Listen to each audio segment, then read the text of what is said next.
Planning and Zoning Commission for the City of Granbury will now come to order at 6 p.m. on Monday, July the 11th, 2022, Granbury City Hall, City Council Chambers. The first item on the business tonight is, well, we do have no non-public hearings. Do we have any speakers that want to speak on the approval of the minutes? That's the only thing that we have that's not, I don't think so. Okay. So our first item on the agenda will be C1, approval of the June 13th, 2022 regular meeting minutes. Do I have any corrections or changes? If not, I'll entertain a motion to approve the minutes as presented. Motion to approve as presented. I have a motion to approve as presented by Mr. Grace. Do I have a second? I'll second. Second by Mr. Moore. All in favor say aye. Aye. Opposed? Motion carries. The next item of business is D1. Consider request of Karen R. Hagler for a special use permit to operate a one-guest suite unhosted bed and breakfast. The property is addressed as 401 East Bridge Street, and this is SUP 2022-14. Kira? This site is shown on this slide outlined in blue. It's on the north and east corner of Stockton and Bridge Streets. It is zoned R8.4 for single family development. And as stated, the purpose of this request is for a one guest suite unhosted bed and breakfast.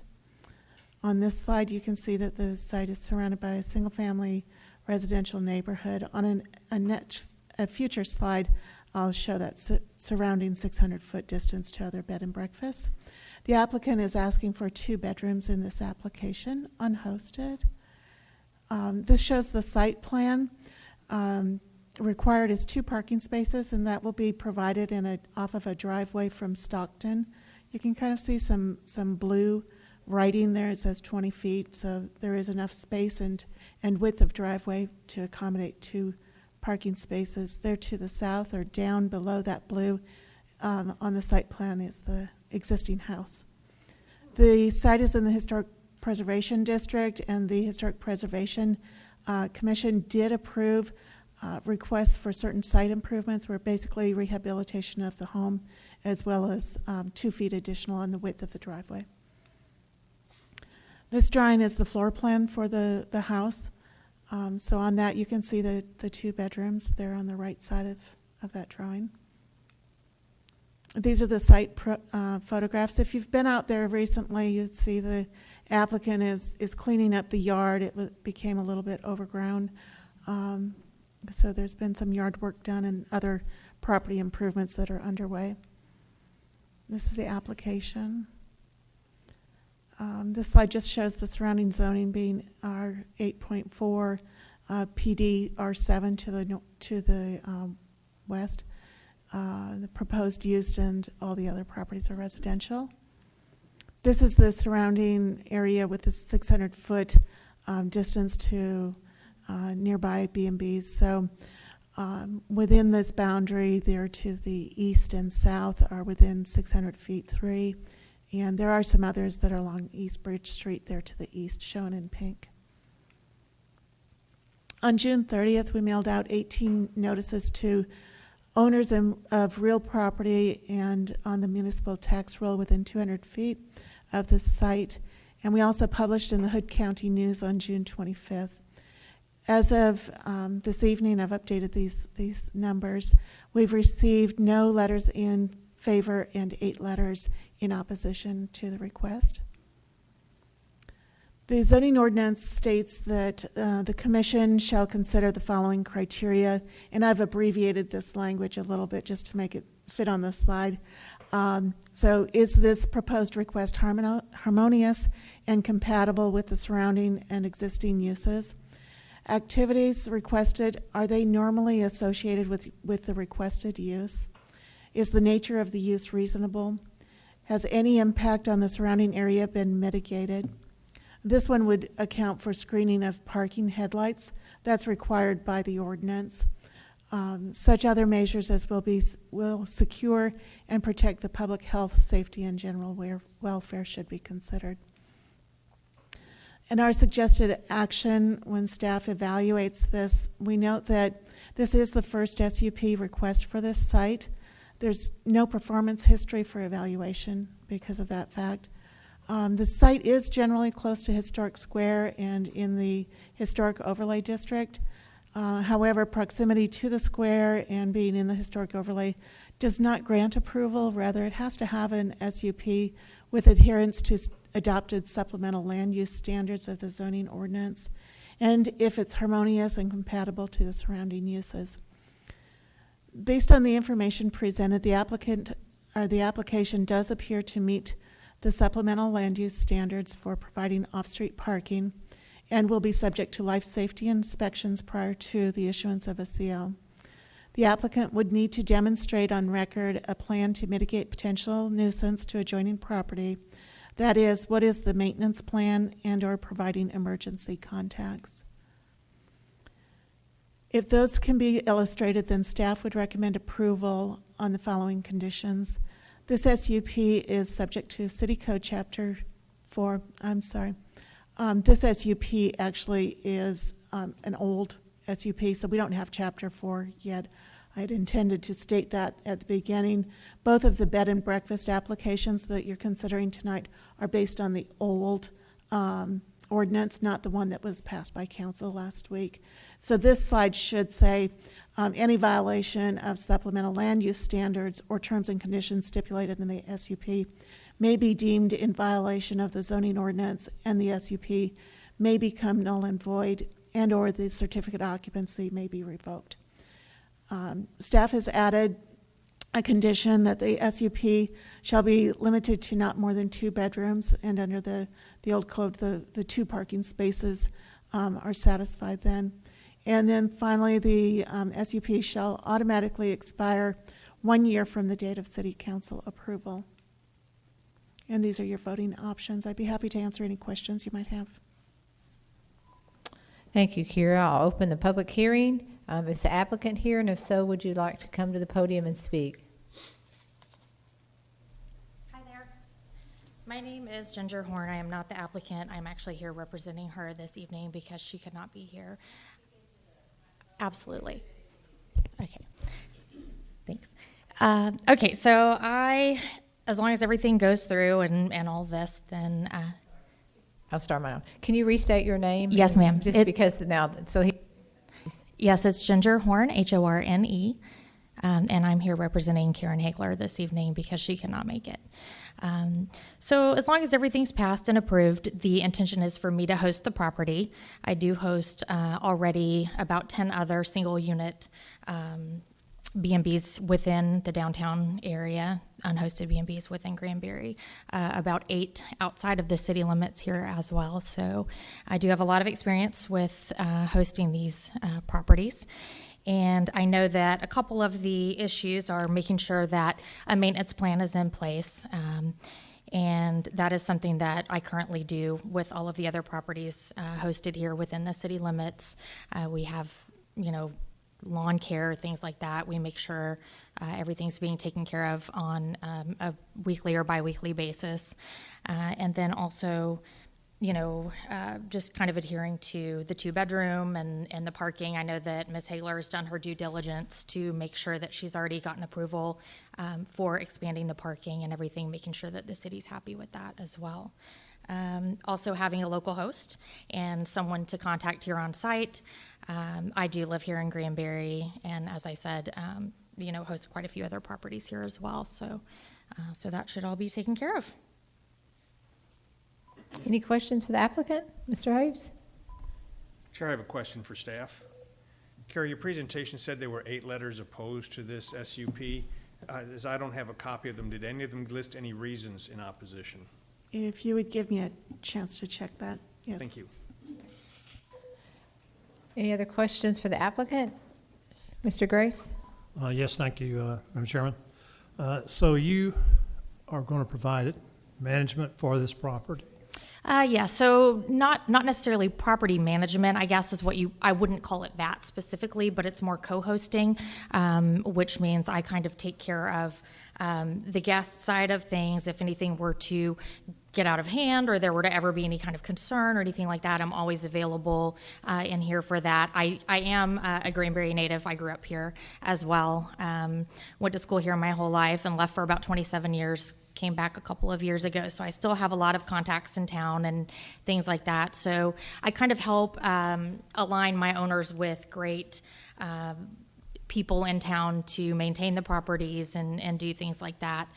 But I don't consider myself necessarily a property manager, just someone to kind of put everybody together and make sure that things are being held up to standard for these homes that I host. I am a 5-star Stupor host, have been doing this since about 2019, been Airbnb member since 2016. So real familiar with the platform and the way the unhosted B&Bs work. I see. And you provide a similar service to how many clients?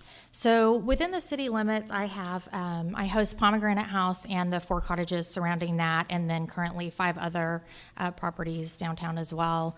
112 South Travis, 212 North Crockett, 118 North Crockett, 400 West Bluff, and 308 South Hannaford, which is my personal B&B. And does your phone ring frequently over the 4th of July weekend? Absolutely. Absolutely, it did. So I'm basically on call 24/7. That's just how it goes. I have definitely expanded my business. This has been something for me that's kind of come up and just taken off, just because word of mouth. I want to do things right. I want to do right by Granbury. Like I said, this is my hometown. I'm very happy to be a good steward of our town. I want to make sure that our neighbors are happy and that we do the best that we can with the properties that I host. So we can expect to see you frequently up here? Sure. Absolutely. I've been here a few times in the audience, spoke up here a couple times before as well. So. Okay, thank you. Yeah, you're welcome. I have one. I just noticed on the application that it appears that she lives in Colorado. Is that correct? Yes, she currently lives in Colorado. She does have family here in Stephenville and does plan on residing here at least part-time in the near future. Would you say the majority of your clients probably live outside of Granbury that employ you, or do some do live here? Or Actually, I believe every single one of mine live here in Granbury. Okay. But just have me host, just because I kind of have a system in place now that works very well to just kind of ensure that there are no issues and problems, and can go and inspect the properties. I have some people that live in Cleburne, but I mean very close to Granbury. Nobody who lives that far away except for Ms. Hagler. And you don't do the bookings. Is that done by individual B&Bs or through Airbnb or VRBO? Or? Yeah, basically all of the properties that I host are done through Airbnb. Mm-hmm. So all of those bookings come in through there. I personally have all guest communication going back and forth. So from the very moment that they book or have questions about booking, they contact me. We kind of go back and forth. They know me. They know my name before they come. They have my private phone number. Literally goes to my cell and rings off the hook sometimes. So, all right. So, and not to get into specifics, I assume that you're paid some percentage, I assume, yes, or something? Yeah, exactly. Okay. Exactly. A percentage of the nightly rate. Okay. Mm-hmm. Thank you. You're welcome. Mr. Moore? Yes, hello. Do y'all stipulate any type of regulations before you rent these out, such as a noise to a noise level, shut off at a certain hour, et cetera? Absolutely. So we have quite a long list of house rules, and that's grown absolutely since I've started doing this. But definitely 10 o'clock quiet time, outside, depending on where you're at and what part of the neighborhood. If for some reason it needed to be earlier, then we can absolutely add that to the house rules. Just ensuring that we're not disturbing neighbors. We don't encroach on property. We have very specific instructions as far as house rules that the guests have to agree to prior to booking. So if there's a parking issue, only 1 car is allowed, only 2 cars are allowed, depending on what type of property it is, whether it's within the city limits or outside. We ensure that the guests agree to all of these things prior. We do typically have exterior security cameras as well. So if the occupancy limit is violated or anything like that, we would immediately know and ask the guests to leave and enlist Airbnb's help to do that. So. Okay, and how quick is your response time if there is a problem? Well, my response rate on Airbnb is 100%, which means within an hour. Typically, mine is within 10 to 15 minutes. Okay, thank you. Thank you. Okay, thank you very much. Of course, thank you. Kara, did you want to proceed, or do you want me to? Sure, people- I'm Okay, go ready. ahead. I have the letters here. Would it be okay if I summarize the content? Okay. Yes, please. So this is one from Mr. Kevin Killingsworth, 207 North Stockton. I'm against approving B&B on this property in its condition presently, or the rate one could charge would afford an undesirable renter to our neighborhoods. Happy to reconsider once improvements are made. This is one from Amy L. and William Dwight. They have a letter here. We oppose this request. Please see our attached comments. They live within the 200-foot distance. They couldn't be here this evening. We would like to register opposition. East Bridge Street is already on the brink of becoming commercial hotel district, posing as a residential neighborhood. The property at 401 East Bridge is currently undergoing major renovations. Appears to be several months before it qualifies for a CO.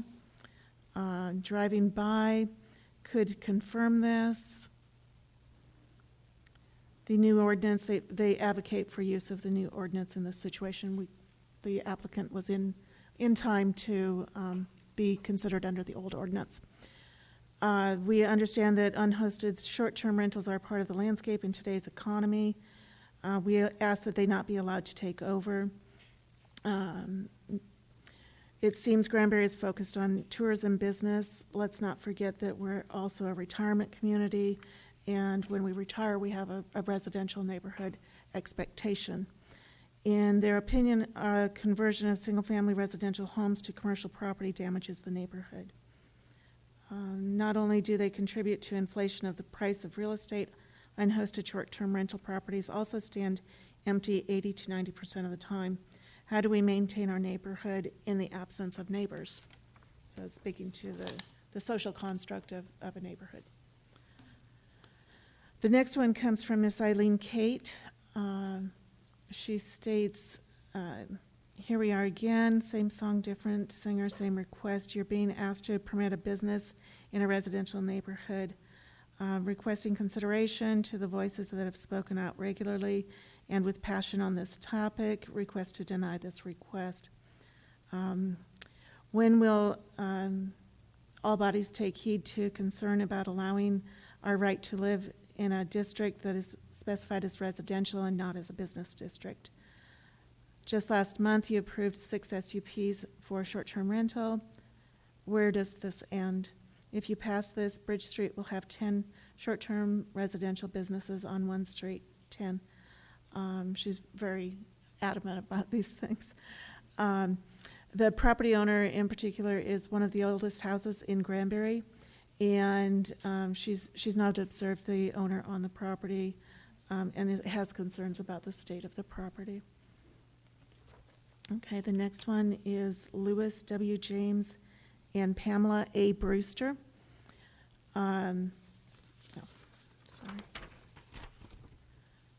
They pose their responses and questions to like the zoning ordinance. So is the use harmonious and compatible? No, it has been allowed to become an eyesore in an otherwise well-kept and maintained neighborhood. They have submitted photographs that I believe you have in front of you. The proposed use is an unhosted short-term rental facility. Does not seem likely to lead to the kind of maintenance and appearance standards the rest of the neighborhood maintains.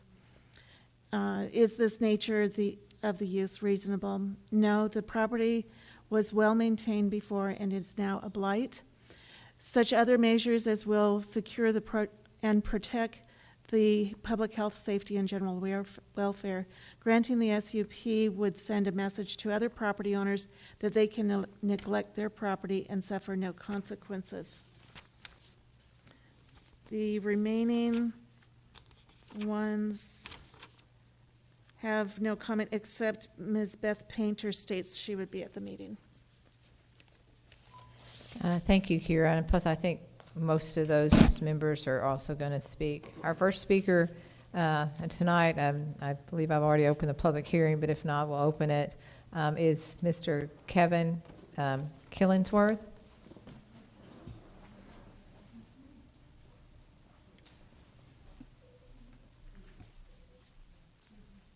Yes, I'm Kevin Killingsworth. I live at 207 North Stockton. So my house, I don't know if you'll have that map up, but it's on the west side of the property, across, pretty much across the street from the rear part of her property. And I'm going to preface my statements. Actually, let me ask y'all a question. It mentions it's a one guest unhosted Airbnb or unhosted B&B. My question is, what is the definition of a one guest B&B? Does anyone have that? Well, I can tell you that what passed City Council last week that's not in effect yet is there's no longer going to be that definition because it's very convoluted in the ordinance. But Kira, I'll let you speak to that. Sure, thank you. So Chairman Kay is correct that it's not defined in the ordinance, and the ordinance has multiple terms used for a bed and breakfast and multiple avenues of thinking that one could take. And that's one of the key reasons that we needed to update the ordinance, and it was approved last week. What you will find in this case is that we took into consideration the property conditions at having 2 bedrooms and the requirement of the old ordinance of 2 parking spaces in that situation. So we've included conditions in the proposed ordinance and in staff recommendation that there would be only 2 bedrooms and only 2 parking spaces. Are there a number of guests that are allowed to rent or stay in such a place when it's rented? Kira? So, right, the bed and breakfast unhosted merely states 2 bedrooms. So what happens in this situation is that the building code has an occupancy rate that would be based on the size of those bedrooms. So there's not a definitive answer that you guys can give. That's So, okay. well, let me I'm not tell you a trying to little get bit into about it. technicalities. I have So something the to new say. code, the new ordinance will, okay, it will Okay. limit 2 per bedroom. That is why we, on these last 2 that we're going to have tonight, we are putting a 1-year limit on them. They're not just open-ended. So we've done that last month also because we knew the new ordinance was getting revised. But the new ordinance will basically say 3 bedrooms max, 2 people per bedroom. So that's going to limit you to 6 people occupancy in a house. For a 3-bedroom, so 2-bedroom conceivably would be 2. 2 bedrooms would have 2 6. per bedroom would be 4. And 4, 1 okay. bedroom that they came for would be 2. But that's not in effect until after these, I mean, it had to be adopted. It was adopted last week. And it had to be So that published. might go into effect a year from now? No, it will be effect in the next ones that come through the pipeline. No, it's already been approved by Okay. City Council last Tuesday night, and then it has to be published on Saturday, and then if I remember right what the attorney said, the following Monday it will be in effect. All right, I'm not trying to get in the weeds on all that. But these, we can't go back. We have to stay with the ordinance that we have on the books Okay. right now. Let me preface the rest of my comments briefly with something that's probably not going to win me a lot of friends with my neighbors, although I do consider all my neighbors friends. But coming from me, I'm not opposed to like any and all Airbnbs in our town. I understand that the square is tourist-based, that it's important to keep those dollars coming in and being spent on the square, so we all can enjoy that. However, in the case of this residence, like I wrote in my paper, in its present condition, I have real concerns about the type of renters that it would attract. I have a couple of young kids, and it is, I was here for the Historic Preservation Commission meeting, and Ms. Hagler gave a presentation of some improvements she was going to do, which they approved, I believe. But it seems like the property has gotten much worse and not any better. And again, I have concerns about approving this, giving her a blank check, so to speak, on the Airbnb before we see actual improvements on the property. And I really hope that, next year when I go to contest my taxes, that Exhibit A is not a photograph off my front porch of my current view, because it's getting worse. Anyway, I guess my time is up, but I'll just close with this, that I hope that the next time I would request that y'all deny this application as is, given the condition of the property, but I would say that I hope the next time this comes before this board or anybody else, that it is for a nicely renovated property for approval, and not for, being condemned as uninhabitable. And I'll yield the rest of my time. Thank you. Kira, can we stop for a second and you maybe speak to what is going to be required before they get the CO, please? Yeah. So in the conditions, before they get the CO, they have to go to the building inspections department and request an inspection for life safety. So you go out there and inspect the electrical and fire as examples. And then once they pass that, then they can be allowed a certificate of occupancy. The planning department, community development department actually does review the COs for the use allowance to check and see if they've actually satisfying the zoning code requirements. So the driveway will all have to be up to the specifications. Mm-hmm. Right. Okay. Thank you. The next speaker, request to speak is Denise Moore. Oh, sorry. I just take them in the order that I'm handed them. That's okay, because my name's Denise Moore. I live at 502 Counts Alley. I've been here before. I'm going to let my neighbors share all their thoughts because I would just be redundant. But my biggest thing is, when is this going to stop? I mean, how many are we going to allow on Bridge Street, around the square?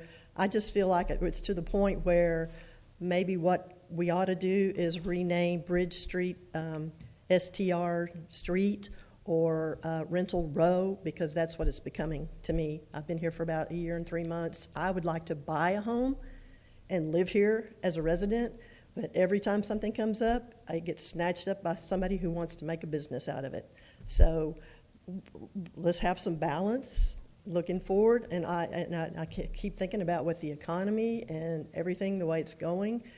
Are these places just going to sit empty? I don't know.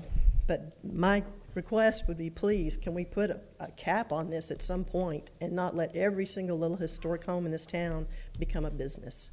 And that's all I have to say. Thank you. Mr. Peter Garland.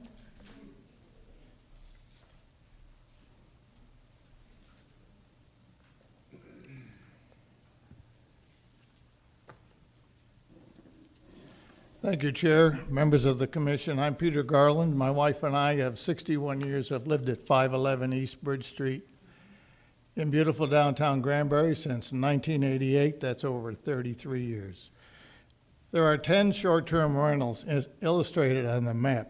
Kara, could you pull up that map that shows all the bed and breakfast, please? The short-term rentals. There's 10 right there, within a 5-minute walking distance from my home. This is single-family residential zoning. It was recently posted on social media next door that a home at 2415 Pebble Drive in Harbor Lakes was operating as an Airbnb and received 82 responses almost instantly from 35 different people, including Mr. Kaufman, our city manager, who said he was on it. There are HOAs and locked gates in the neighborhoods of 7 of you members of the Planning and Zoning Commission. In my neighborhood, there are 10 houses that change residents almost daily. I'm fortunate so far that short-term rentals within my view of my property have been locally owned and managed professionally. The 401 East Bridge property shows on the appraisal district records the Chula Vista, California address for Karen Hagler. And the SUP application shows the name of a Quieter Time LLC, registered in the state of Colorado, with Fort Lupton, Colorado, and Chula Vista, California addresses. As Seinfeld said, there's nothing wrong with any of that. I understand that there will be a responsible person listed, but there is nothing like knowing your neighbors if something happens. Limit. Unlike Kevin, I just want to limit the number of short-term rentals. Grapevine has a zero limit until the ordinance is updated. You are the people to put a reasonable limit on short-term rentals. I got 10 in my neighborhood. That's enough. End of quote. Ask if any questions, say thank you, sit down.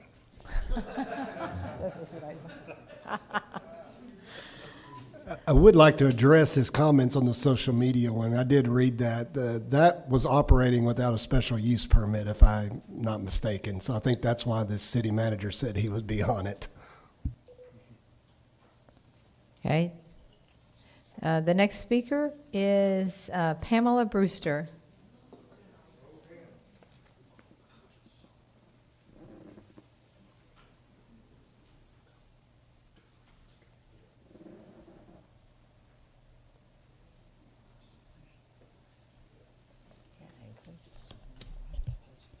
Please point mic toward mouth.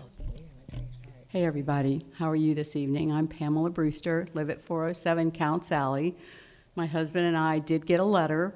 We are within the 200 feet impact zone of the SUP request this evening. And I handed out one for each of you. I love those pictures of the sweet little house that used to be when Carla owned it. I have pictures of what it's been like for the last 2 months. Nobody has worked on that property for 6 weeks. Please look at them. That nice picture of the front door, the door is hanging off. It's on hinges, half on hinges. It's shocking, the contrast. With it existing the way it is today, none of us here feel confident in the new owner. People constantly stop us and say, oh my gosh, what the heck happened to that house? Did a bomb go off? A handyman was hired. I asked if he was a landscaper. I had occasion to meet him because there was a toilet sitting right there in the backyard for 2 weeks. And I got tired of looking at it every time I drove into my neighborhood, Old Mill Crossing. And I introduced myself and very nicely asked him, could he remove it or at least get it out of view? Father's Day was coming up. We were on the parade of homes, people coming through, people stopping us going, what's going on with that? That is such an eyesore. And all we could say is, it's changed owners. I had a little lady in tears telling me, my grandchildren love to imagine elves running around in there, and they like to have their picture taken. Please look at these pictures. That's what it looks like today and has looked like for weeks and weeks. Remember, this is really important, I think. It sits right at the Old Mill Crossing entrance. It sits directly next door to the History Museum, directly diagonally across from the Langdon Art Center, parking lot, center, and where they have all of their festivities, and we, the city. One more statement.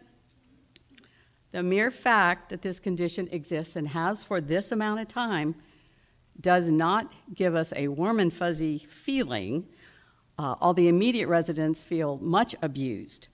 Where's the proper regard for the historic area that that property sits in? Where's the proper regard for all of its immediate neighbors? We have to look at that every single day, multiple times a day. I implore you to deny this SUP request for 401 East Bridge Street. Thank you. Thank you, Ms. Brewster. The next speaker is Mr. Lou James.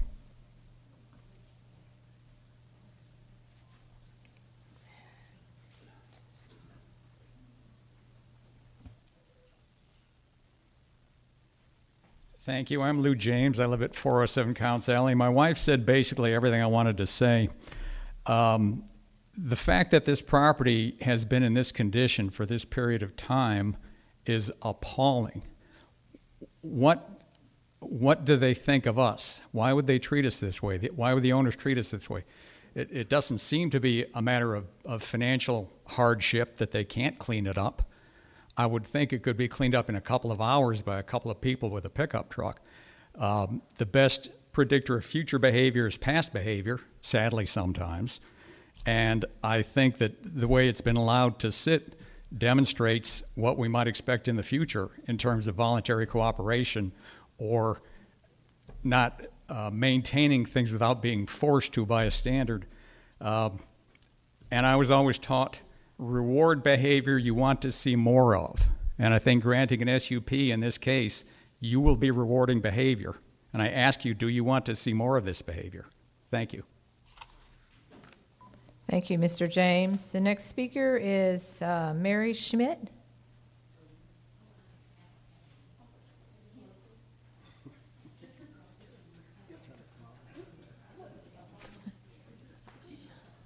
She's shy.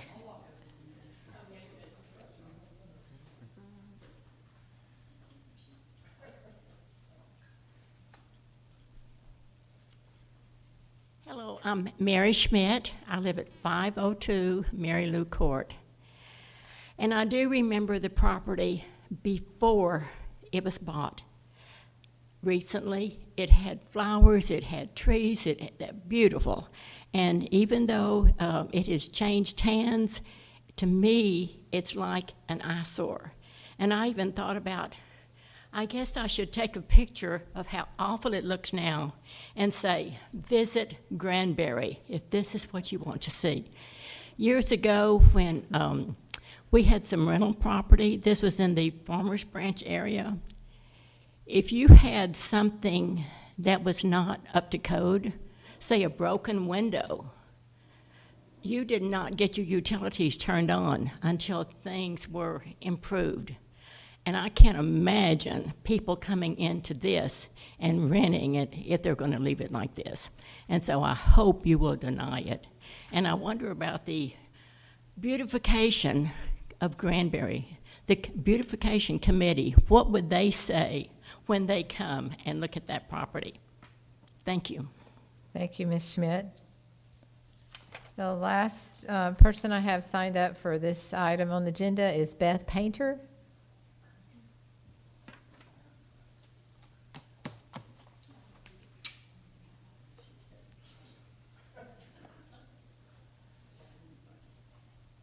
Good evening. Beth Painter, 209 Stockton.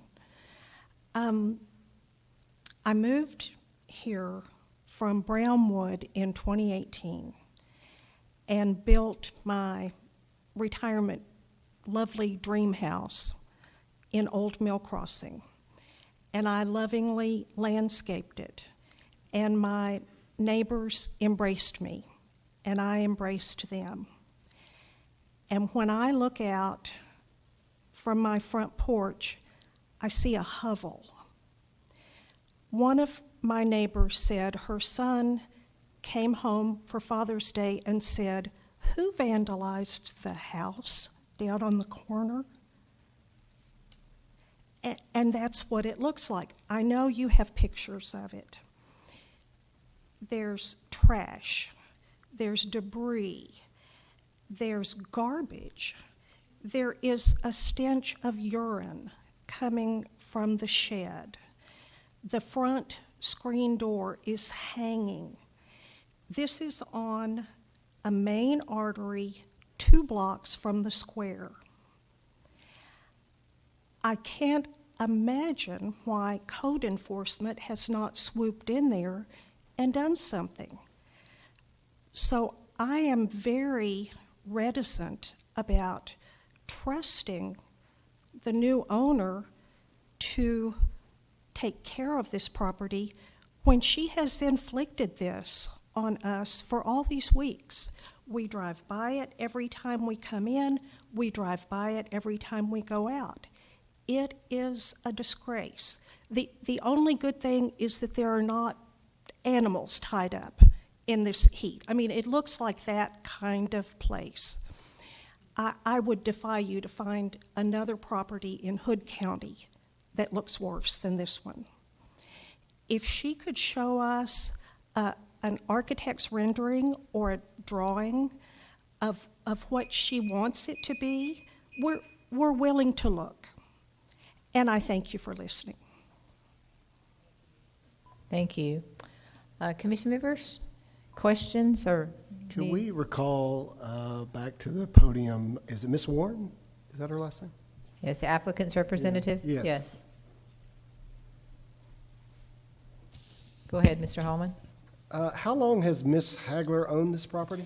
Actually, I'm not sure. I messaged her recently during the conversation because I'm not sure how long she's owned the property. My relationship with her is fairly new, although I have gotten to know her a little bit. I did not ask that question, but from our communication that we've had, she has expressed to me that she is in love with this historic home, really likes this property, and, you know, basically, from what I've seen over the past, I don't know, maybe 6 weeks, it's basically like someone cutting down a jungle to expose a house. Do you know what are the plans for the remodel? Because I'll be quite frank, I've been on here for almost 10 years. This is probably the worst STR I've ever seen. Oh, sure. And I would absolutely not ever host an STR in that condition. Like I said, I host quite a few properties.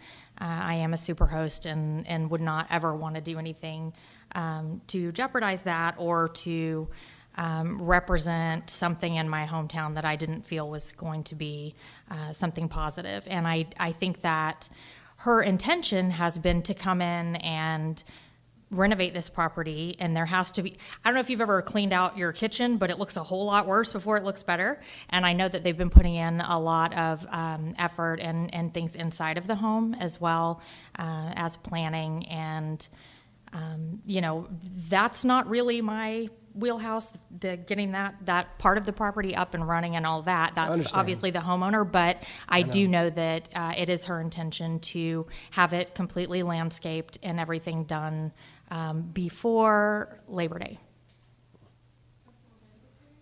Okay, thank you. I don't have anything further. Mr. Klaas?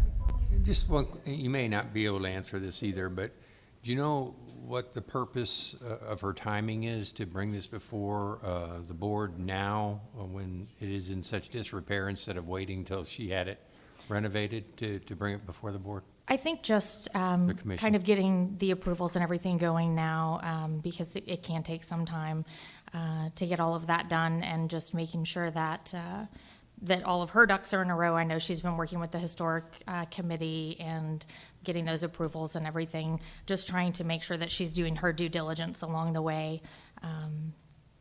And in the meantime, it's being renovated. So I know, you know, for me, I have seen a huge change, and I know in the beginning, just popping by the property, people would stop by and say, oh, it's great that something's actually happening here. So, you know, I understand maybe it looks worse now, but her intention is for it to look a lot better and to provide a place for families to come, especially being across from City Beach, and just improving the neighborhood and bringing back the beauty of that historic home, because it is one of our older homes here in Granbury, and I know that's very important to her.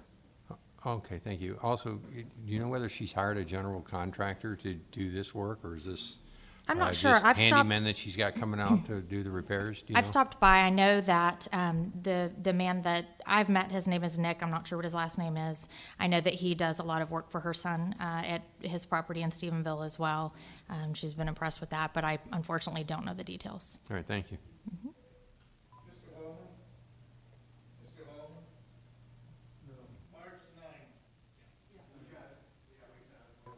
It was bought March the 9th. In March. 22.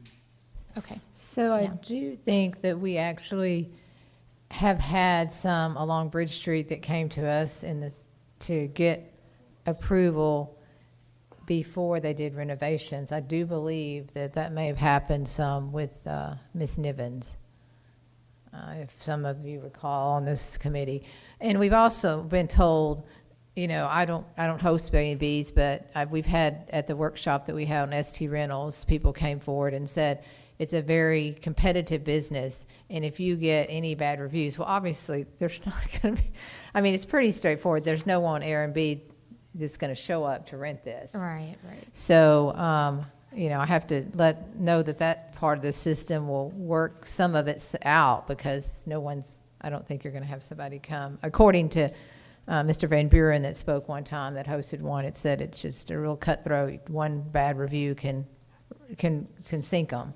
So, is that unusual, Kira? This is just an approval that it's going to be done, or we don't usually get a condition on that it's going to be finished. I mean, it's just.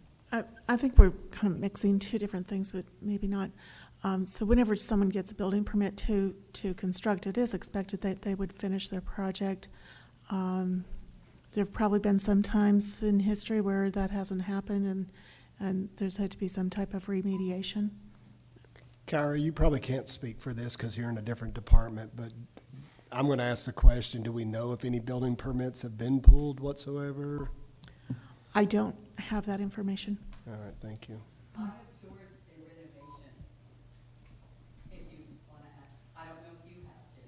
I have, yeah.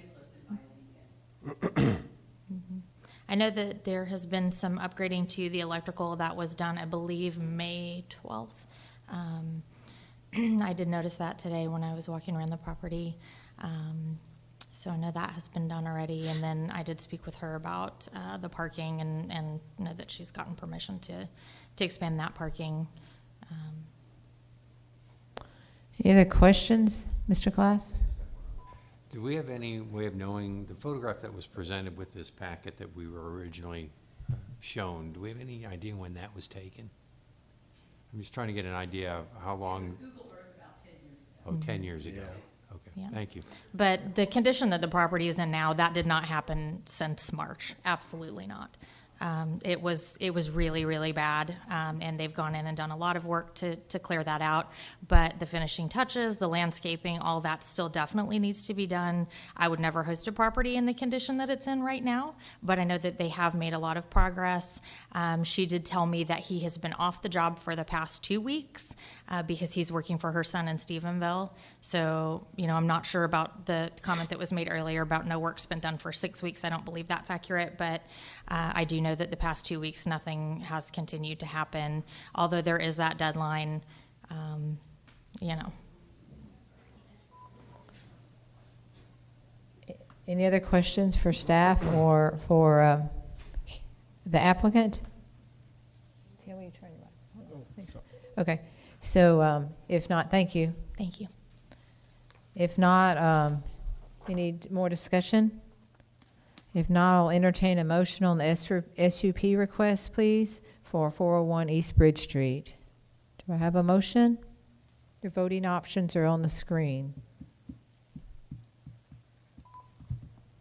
Mr. Hallman? I'm going to throw it out there. I'm going to recommend denial until we see a better good faith effort that this landlord can come back with a better property to present, because we have no ability to say that they couldn't throw it out there and rent it and leave it like this. So I'm going to make a recommendation for denial. I'll second. We have a motion for denial and a second by a motion by Mr. Hallman, a second by Mr. Moore for recommend denial. All in favor say aye. Aye. Opposed? Motion carries for denial. The next item on the agenda is D2, public hearing. Consider request of 4 Shelby Incorporated for 1 guest suite unhosted bed and breakfast. The property is addressed at 4010 West Rucker Street. Kira?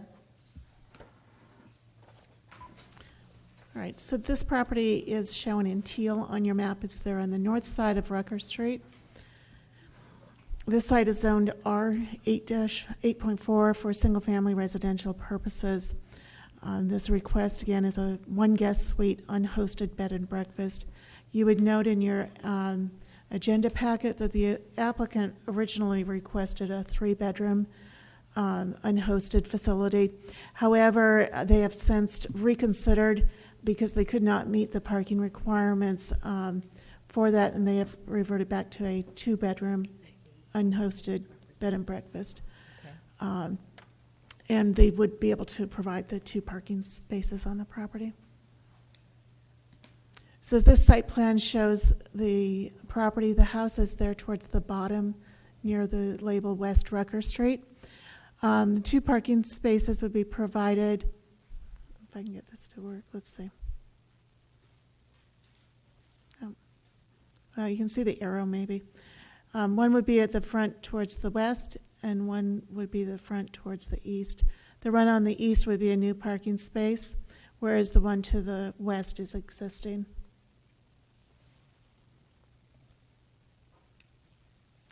So this slide shows the first level floor plan where the 2 bedrooms would be located. It also shows the other livable space. And this is the revision. The information you have in your packet shows 1 bedroom. This is the basement floor plan, and they've changed to show a living room or family room and playroom. So these are photographs of the property, the application.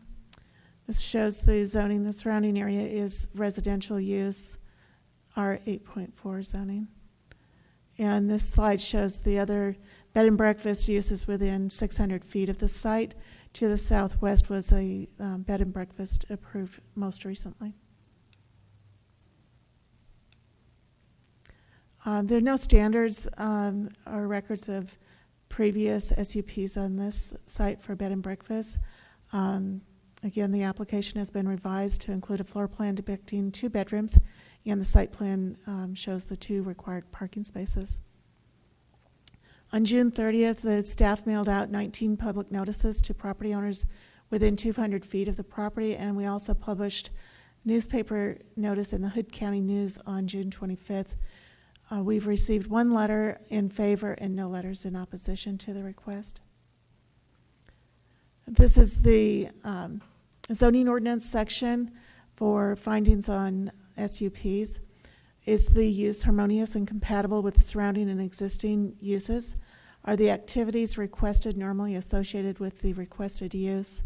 Is the nature of the use reasonable? Has any impact on the surrounding area been mitigated? And such other measures as would secure and protect the public health, safety, and general welfare. So again, this is the first SUP for this use on this site, so we have no performance history with it which to gauge.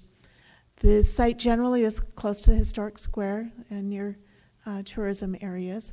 However, that fact does not grant the approval. Rather, the SUP, with adherence to the adopted supplemental land use standards, and if harmonious and compatible with the surrounding uses, needs to be considered. The application does appear to meet the supplemental land use standards for providing off-street parking and will be subject to life safety inspections prior to the issuance of a CO. The applicant would need to demonstrate on record a plan to mitigate potential nuisance to adjoining property, and that is, what is the property maintenance plan and or providing emergency contacts. So again, that first portion on this slide, number 1, needs to be ignored. Staff would recommend approval subject to these conditions. A violation of the supplemental land use standards or terms and conditions stipulated in the SUP may be deemed in violation of the zoning ordinance, and the SUP may become null and void, and or the certificate of occupancy may be revoked. The SUP shall be limited to no more than 2 bedrooms and shall provide 1 parking space for each bedroom, or a total of 2. And the SUP shall automatically expire 1 year from the date of City Council approval. And these are your voting options. I'd be happy to answer any questions you might have. Thank you, Kira. Mr. Steve Fort is here as a representative for the applicant. Hello, everybody. I'm Steve Ford. I live at 2408 Fame Court in Granbury. We've been here as a family since 1978. My wife and I moved full-time in 2015. I'm the property manager for this lady, Juanita Couch, and she is for Shelby, Inc. is the name of her company. She's a realtor. She lives in Dallas, but she also has a home next to me on Fame Court. I'm her property manager for 114 Rucker. And that's a house that she's had. She was remodeled, and we've been successful. We're a 5-star host there. And I would host this house if she's granted the SUP. What kind of questions can I answer for you? Does that mean you'll be doing the property maintenance, or you'll be Well, contracting for someone to take care of it, sir? What I do is I come in and I do all the house cleaning, I do all the lawn maintenance. We hire people based on code to do any electrical, plumbing, that type of stuff. And so you're also the emergency contact Yes, I'm the emergency. that will be listed on the permit? My wife and I, both our phone numbers are on Airbnb and VRBO. Okay, thank you. Any questions, Mr. Holman? How many total properties do you manage? One. Just one currently? One. Okay, and this That's would be... 114 Rucker. It's the Okay. Rucker house. Okay. Across from the park down there. Okay. She does a top-notch job. She comes in, remodels, and as I said, we've got 5 stars from everybody we've rented to. We've probably rented to 30 different people in the past year. We just started the middle of last year, and we just passed our annual date. And Ms. Couch owns that property too, you said? Yes, she does. Okay, thank you. Mm-hmm. Any other questions for the applicant? Any questions for Kira? Thank you, sir. If not, I'll go No ahead, Mr. letters at all of opposition or for, against? Kira? I think we covered that. There was one letter. That's okay. That's okay, yeah. There was one letter in favor and none in opposition. Okay. Anything else? If not, I'm going to close the public hearing, please, and entertain a request on this SUP request, please. Chair, I'll move for approval. Approval with conditions, Mr. Haves? Yes, with conditions. We I'm have sorry, Chair. a motion for approval with conditions stated by staff. Do I have a second? Second. Second by Mr. Grace. All in favor say aye. Aye. Opposed? Motion carries. The next item on the agenda is D3. Consider request of the City of Granbury to rezone Lot 4R, Block 8 of the original town addition from Business Commercial BC to Central Business District CBD. The property is located at 116 South Houston Street and is Z-2022-05. Kira? Thank you. Here's your location map. That teal kind of bleeds into the other blue on the map, but it is outlined in blue just there on the west side of Houston. You might be familiar with this site more by its name. It's the old Opera House dorms or Granbury Hospital property that just went through Historic Preservation Plan Commission as well as City Council. The zoning request is to change the zoning from business commercial to central business district to allow a greater variety and different types of uses on the property. This is the future land use map. The red there indicates retail office designation. The adjacent is retail office, and then the recommendation there to the south is a residential, low density residential designation. Not uncommon to find that low density and office retail adjacent to one another. So the comprehensive plan for land use map purposes recommends the retail office designation, which is, as the label suggests, designated for retail and office types of uses. The comprehensive plan also recognizes the historic preservation and downtown location of this property. It speaks to this property in terms of downtown revitalization by maintaining, improving, and enhancing the downtown. The CBD district would support the policies in the comprehensive plan. Granbury is more than just a downtown and also has tourism characteristics. The change in zoning would be necessary to fulfill not only tourism but potential related uses in the downtown area. The HPO and HCO districts, which are overlay districts, much of that is currently zoned to CBD. The the townhouse district, the townhouses and all these other districts are a little bit limited. And many of the land uses are integral to promoting tourism and keeping downtown dynamic. Allowing a wider range of tourism-friendly land uses, as long as they don't hamper the historic image of downtown, is certainly appropriate. And the CBD district does allow a broader range of uses, certain residential uses and lesser impacting commercial uses that would support this area of the community.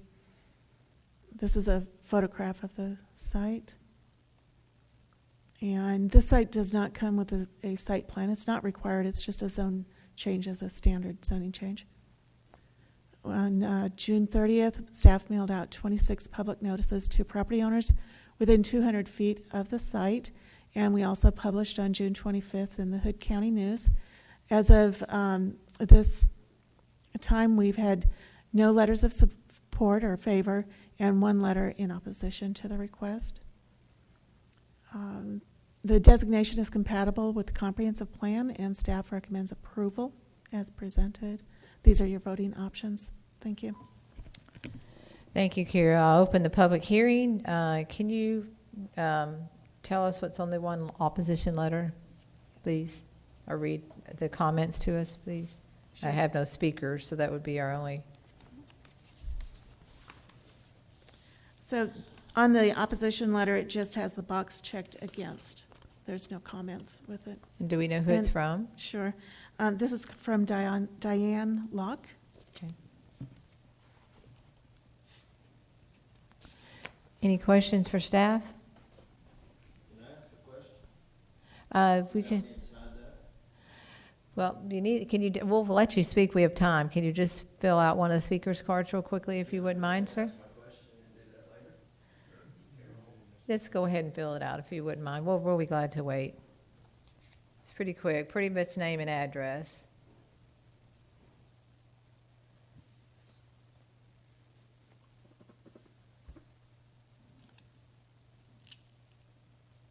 And you're speaking on agenda item number 3, sir. To fill in the blank at the top. D3.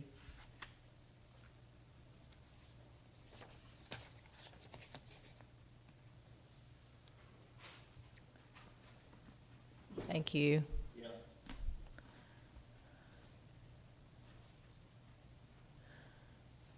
Go ahead and just state your name and address, please, Sure. sir. My name is Hayes Stripling, and I live at 211 South Houston, which is about half a block from this old hospital. And really, I just want to understand, when will whoever is buying this have to make public what they want to do with it? I don't think any of us could answer that.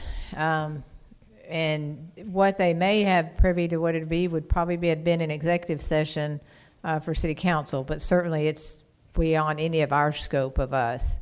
But Kira, would you like to speak or anything to that? I do not have any knowledge of the future use of the property.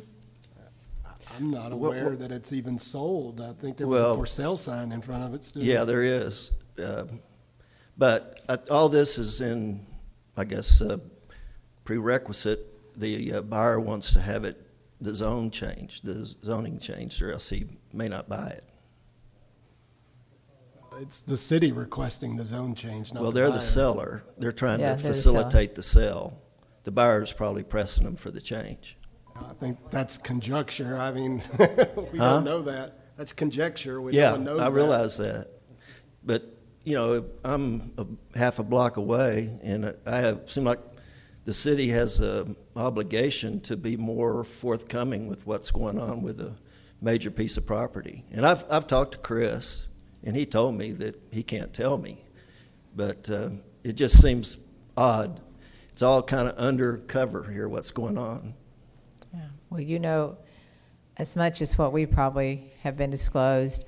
Also, if you put back up that other slide, Kira, I think the gist part of it is it just opens up a few more uses, is that correct, than what it would be if it was just a business commercial? Right, it does open up more uses. I think that last line pretty much. Yeah. But why would who's making the recommendation there to approve this? The city? The city is requesting the Okay. rezoning request. So why is the city making that request, and why are they approving it? Or why would they like it to be approved? So what this, Go ahead, Kira. sure, thank you. Staff in the Community Development Office are responsible for processing applications for zone changes. We evaluate all zoning applications based on the comprehensive land use plan and maps and the entire content. So we recommend approval because this proposal does conform with the recommendations in those vision documents. Mhm. Any other? Well, if there's nothing probably that we can do. This is the gang here that hung around for this one. Obviously, it's not a big gang, but we're interested in doing something good with that property. We realize it's a piece of junk right now, but we don't want a parking lot there. There's, you can understand. I'm already picking trash up every week from people walking home from the square, throwing beer bottles out and whatever. And I just don't want to add more to my trash pickup. And I'd really like to see the city be, quite honestly, just more open with what the hell they think they're going to do with this thing. It was listed for $1.2 million. I would have bought it if it was listed for a reasonable amount of money. But, that's conjecture on my part. I just can't believe that the city, and you folks are not city, but you're P&Z, is not more forthcoming with what is going to happen, who the buyer is, and what their intentions are. Seems like they would have to be a little bit more forthcoming. Thank you. Thank you. Your comments will be recorded. Any other questions or discussion? I think what Kira's just saying is this is just still within the scope of our land use plan. And that's what the main thing that they're looking at when they're talking about rezoning. But anyway, I will close the public hearing if there's no other comments and entertain a motion on the rezone request. I'll make a motion to approve. A motion to approve the rezoning request by Mr. Moore. Do I have a second? Second. A second by Mr. Hafes. All in favor say aye. Aye. Opposed? Motion carries. Being no further business, the meeting is now adjourned. Thank you, all.